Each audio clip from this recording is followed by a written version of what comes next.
Pensiero del giorno. Domenica 6 aprile. Donare momenti di gioia a chi è vicino.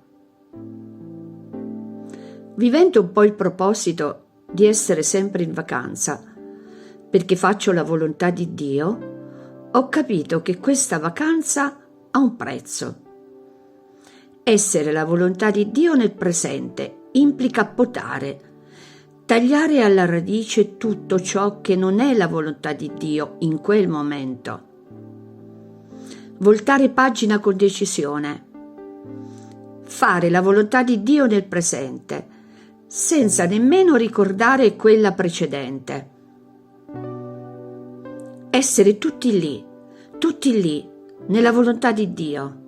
Sì, perché così è una potatura continua con un flusso continuo di vita che nel soprannaturale si manifesta come un flusso di felicità. Gioia che sgorga per me e per chi mi incontra. Dal diario di Chiara Lubick, 24 maggio 1981.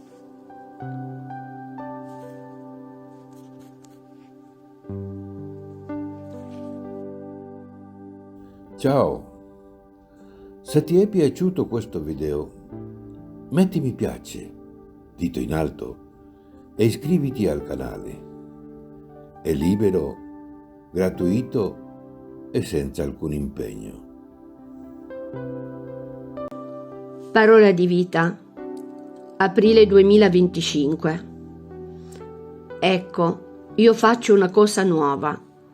Proprio ora germoglia. Non ve ne accorgete?